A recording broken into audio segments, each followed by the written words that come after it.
Hello people, మీకు మచిలీపట్నం దగ్గర beach ఎలా ఉంటుందో తెలుసా? So Saturday Sunday 2 days holidays వచ్చాయని చెప్పి మేము ఒక వీకెండ్ ట్రిప్ ప్లాన్ చేసామన్నమాట. సో ఇప్పుడు మేము మచిలీపట్నం దగ్గర మంగినపూడి బీచ్కి వెళ్దామని ప్లాన్. సో ఇదంతా ఆన్ ద వే. మేము ఎయిర్బిఎన్బిలో ఫ్లాట్ తీసుకున్నాం. అది చాలా హోమ్లీ ఫీలింగ్ ఇస్తుంది. చూడండి, ఇదే ఫ్లాట్. వీళ్ళందరూ కజిన్స్. సో మేమైతే చాలా బాగా అలసిపోయాం అనమాట. అండ్ కజిన్స్ ట్రిప్ అంటే ఇంకా ఎలా ఉంటుంది, అసలు చాలాసార్లు ప్లాన్ చేస్తాం కానీ అసలు ఒక్కసారి కూడా సక్సెస్ఫుల్ అవ్వదు. ఇది మా ఫస్ట్ టైం సక్సెస్ఫుల్గా వెళ్ళాం మేము. ఎన్నో వాట్సాప్లో ఎన్నో మెసేజ్ల తర్వాత ఇది మా పెద్దమ్మ చేసిన కిచిడి. ఇంకా ఏదో అలా చాలా ఆకలిస్తుందని చెప్పి తినేస్తున్నాం ఇంకా ఇది. ఓకే గైస్, ఇప్పుడు దాకా ఈ డబ్బింగ్ చెప్పింది మా సిస్టర్స్ సోనీ, ఉషా. ఈ వీడియోలో ఉన్నారు వాళ్ళు, మీరు చూస్తారు కూడా వాళ్ళని. సో ఇప్పుడు మచిలీపట్నం బీచ్ అనేది ఎందుకు ప్లాన్ చేసామంటే, so personally I like beaches a lot. I'm a beach person అనమాట. సో ఇంకా మా గ్రూప్లో ఉన్న వాళ్ళకి కూడా బీచెస్ అంటే ఇష్టం. ఇంకా అదే ప్లాన్ మేము చాలా డేస్ నుంచి అయితే చేస్తూ ఉన్నాం. ఇప్పుడు వెళ్దాం, లేకపోతే సమ్ హాలిడేస్లో వెళ్దాం, ఈ మంత్ వెళ్దాం అన్నట్టు. So finally we are here. So ఈ బీచెస్ అంటే నాకు చాలా అంటే చాలా ఇష్టం. So I can't even tell, infinity. I just love beaches a lot.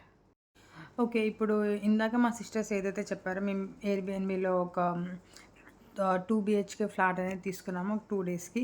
So అది చాలా homely feeling, very very comfortable అనమాట. మీరు ఎవరైతే ఫ్యామిలీ ఫ్రెండ్స్తో వచ్చే వాళ్ళైతే definitely you have to visit this place in Machilipatnam.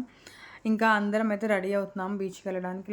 Around morning మేము 8కి లేచాము. సో వి థాట్ ఓకే 10కి 10:30కి అలా బీచ్కి వెళ్దామని. ఇంకా బీచ్కి వెళ్ళే దారిలోని సమ్ టెంపుల్స్, అవన్నీ సైట్ సీయింగ్ అవన్నీ మేము కవర్ చేస్తూ చిన్నగా వెళ్ళామన్నమాట. ఇంకా ఇప్పుడు ఏదైతే మేము రూమ్లో రెడీ అవుతున్నామో, సో అది కూడా ఒక చిన్న మినీ వ్లాగ్ తీద్దామని మేము జస్ట్ ఒక ర్యాండమ్గా తీసాము. సో అండ్ అది కొంచెం పర్లేదు, బాగానే వచ్చింది ఫన్నీగా. సో ఐ థాట్ ఇది ఎందుకు పోస్ట్ చేయకూడదని. So it is good actually, నాకు కూడా నచ్చింది. సో ఈ ఫుల్ వీడియో అయితే మీరు చూసేయండి. ఇక్కడ ఈ అమ్మాయిని నా కజిన్ భావన. సో తను కెమెరా సెట్ చేస్తుంది. సో తనకి అర్థం కావట్లేదు అనమాట, ఏది సరిగా వస్తుందో రావట్లేదు. సో మా సిస్టర్ చెప్పింది సో అలా సెట్ చేయమని. So she's doing that. ఇంకా మేమంతా రెడీ అయిపోయి ఆల్మోస్ట్ ఒక 1 hour అయితే అయింది. ఎందుకంటే మేము మొత్తం ఒక 9 to 10 members ఉంటాము. సో ఉన్నది ఓన్లీ 2 washrooms. సో చాలా డిఫికల్ట్ అనమాట. ఇంకా మేల్స్ అయితే 3 members ఉన్నారు. ఫీమేల్స్ అయితే ఆల్మోస్ట్ ఒక 5 members అయితే ఉన్నారు. సో ఇట్లా అయితే మేము రెడీ అయ్యాము. సో ఫాస్ట్గా వెళ్ళిపోదామని, ఇంకా ఏది ఎక్కడ పడితే అక్కడ పెట్టేసి ఇంకా టైం అవుతుందని. ఈవెన్ దో ఈరోజు క్లైమేట్ కూడా చాలా అంటే చాలా పీస్ఫుల్గా ఉంది. సో ఫస్ట్ మేము ఏమనుకున్నామంటే చాలా ఎండ ఉంటుంది కదా, వెళ్ళొచ్చా వెళ్ళకూడదా అని కూడా చాలా డౌట్స్ ఉండేవన్నమాట. సో అసలు అవేం లేకుండా క్లైమేట్ కూడా మాకు చాలా అంటే చాలా సపోర్ట్ చేసిందని చెప్పొచ్చు. So it is very peaceful. కొంచెం వర్షం వచ్చేలాగా ఉంది కానీ బట్ ఆ డే అంతా వర్షం అయితే పడలేదు. సో చాలా పీస్ఫుల్గా మేము ఎంజాయ్ చేస్తూ వెళ్ళిపోయాము బీచ్కి. ఇంకా సైట్ సీయింగ్ కూడా చూసాము. అండ్ నియర్లీ మేము ఒక 3 to 4 hours అయితే బీచ్లో ఉన్నాము.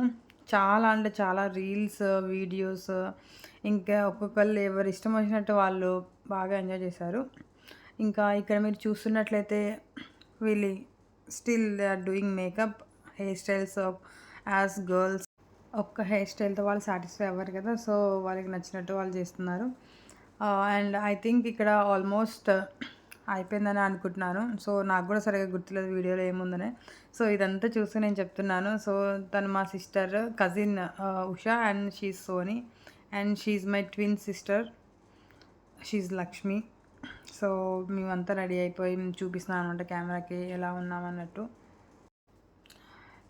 సో మేము ఆల్మోస్ట్ రెడీ అయిపోయాము and it's time to go. వీళ్ళైతే కొన్ని సెల్ఫీస్ తీసుకుంటున్నారు.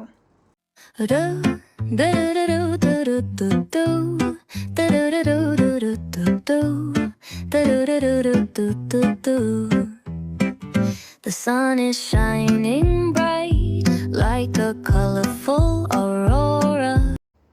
మీకేమైనా మచిలీపట్నంలో some resorts, hotels like food ఎక్కడ బాగుంటుందని అవన్నీ తెలిస్తే డెఫినెట్గా కమెంట్ చేయండి. So we will go to that place next time ఎప్పుడైనా విజిట్ చేసినప్పుడు. ఇప్పుడు ఆల్మోస్ట్ మేమైతే అందరం రెడీ అయిపోయాము. అండ్ నెక్స్ట్ వచ్చేసి ఇంకా ఫుడ్ బ్రేక్ఫాస్ట్ చేసిన తర్వాత we have to go to beach అనమాట. అండ్ లేటర్ ఆన్ అక్కడ కొంచెం టైం స్పెండ్ చేసి ఇంకేమన్నా సైట్ సీయింగ్ ఉంటే అవి చూసేసి రూమ్కి వద్దామని plan. I personally can't even wait to see the beach. So అందరం ఇంకా ఆల్మోస్ట్ ప్యాక్ చేసేసుకున్నాం. బీచ్కి ఏమేమి తీసుకెళ్ళాలి like towel, sunscreen, phone, tripod ఇవన్నీ.